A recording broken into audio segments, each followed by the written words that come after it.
Hello guys, j'espère que vous allez bien. Aujourd'hui on se retrouve pour une nouvelle vidéo et aujourd'hui on va parler de perfection.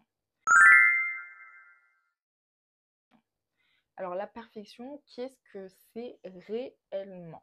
Alors la perfection, ça va arriver sur plusieurs choses, que ce soit elle est parfaite, elle a un visage magnifique, ça ce sont des critères de beauté, c'est les standards de beauté, ça c'est si tu as tous ces standards-là, tu seras parfaite, t'es nickel. Ensuite dans le monde du travail, ce travail-là, il est exécuté à la perfection. Dans le monde du sport, la technique, elle est parfaite, mais le problème avec la perfection, c'est qu'elle est subjective. Maintenant, est-ce que parce que la perfection est subjective, on ne va pas la prendre en compte, on ne va pas se créer une image parfaite, on ne va pas l'utiliser et la réadapter et la calibrer comme nous, on le souhaite? Si. Et c'est là que c'est intéressant. Parce que comme je vous ai dit dans une vidéo, le cerveau ne fait pas la différence entre ce qui est réel et imaginaire. Donc on va utiliser cette image de la perfection qui est subjective pour nous créer la meilleure version de nous-mêmes. Que ce soit dans la discipline, dans les actions, dans le physique, dans les paroles. Une image de la perfection qui est très subjective par exemple. Les gens vont dire Bella Hadid, elle a un visage parfait. Oui, mais Bella Hadid, elle a fait de la chirurgie esthétique. Je crois à 16 ans, elle a refait son nez. Voilà. Donc, oui, aujourd'hui, c'est une des plus belles femmes du monde, mais elle n'est pas naturelle. Elle a refait son visage.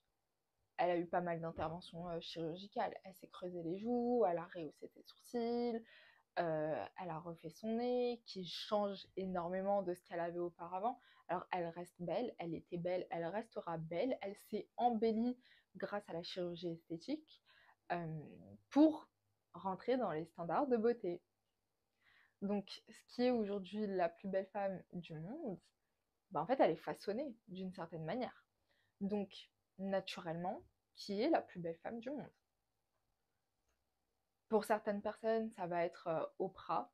Pour d'autres personnes, ça va être Beyoncé. Pour d'autres personnes, ça va être Selena Gomez. C'est subjectif. Parce que chacun va avoir des goûts différents. Et c'est normal, et c'est OK. Donc nous, comment est-ce qu'on va adapter cette image subjective de la perfection en développement personnel et en spiritualité? Je vais prendre l'exemple de moi-même, ça sera plus simple. C'est dans vos objectifs et dans votre futur. Donc vous savez, passé, présent, futur. Le futur, c'est la meilleure version de soi-même, ce qu'on tend à, ce qu'on veut devenir. Et bien c'est simple, il faut prendre des exemples. Ce que vous aimez, ce à quoi vous tendez naturellement à apprécier. Je sais pas, on va prendre... tiens, Beyoncé. Voilà, ok. J'aime bien Beyoncé, ce qui n'est pas vrai, mais je prends l'exemple pour la vidéo. J'aime bien Beyoncé. Donc, dans mon image de la perfection, est-ce que moi, ce que je suis actuellement, ça peut coller avec ce que elle est? Alors, d'un point de vue professionnel, non, je ne suis pas chanteuse, je suis éducatrice. Donc, non. D'un point de vue ensuite physique, un petit peu.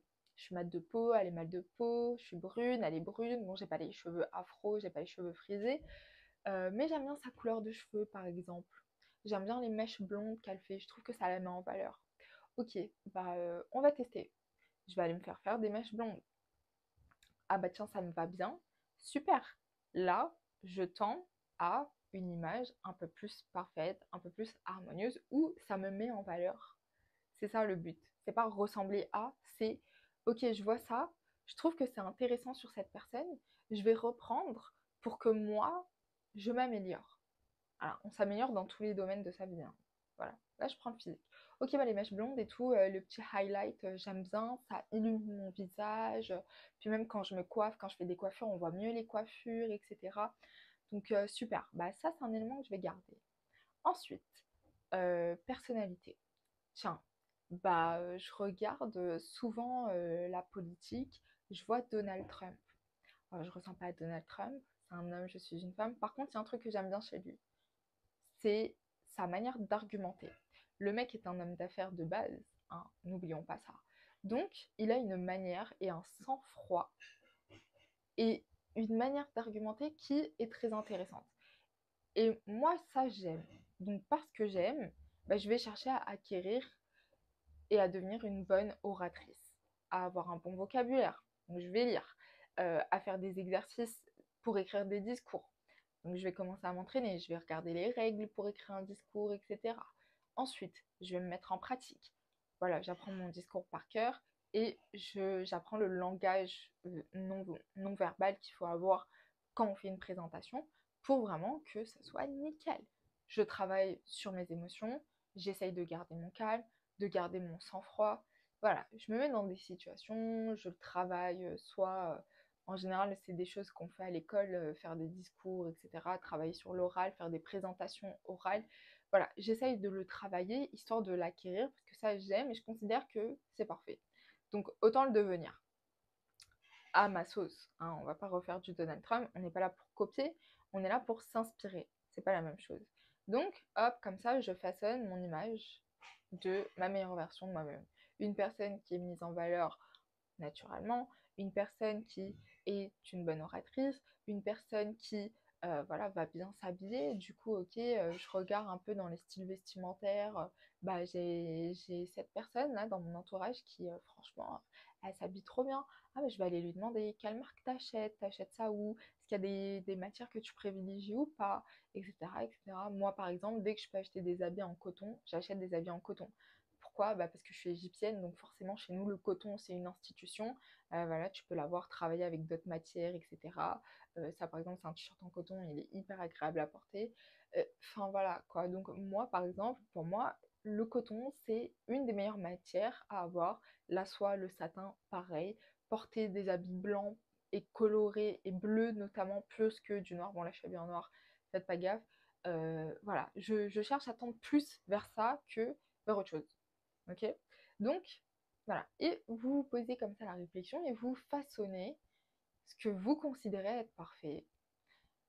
Et il faut que vous ayez confiance en ça. Dans le sens où vous avez travaillé dessus.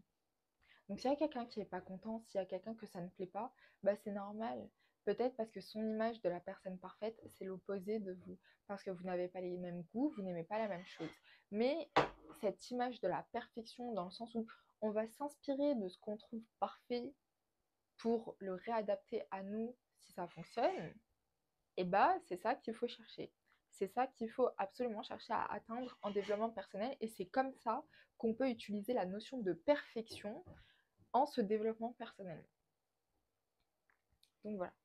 Écoutez, j'espère que cette vidéo vous aura plu. N'oubliez pas, le but n'est pas de se comparer avec les autres. Le but est de s'inspirer et de réadapter à notre personne.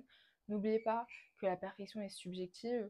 Ne cherchez pas à être dans les standards de beauté parce qu'au final, tous les 5 ans, ils changent. Hein.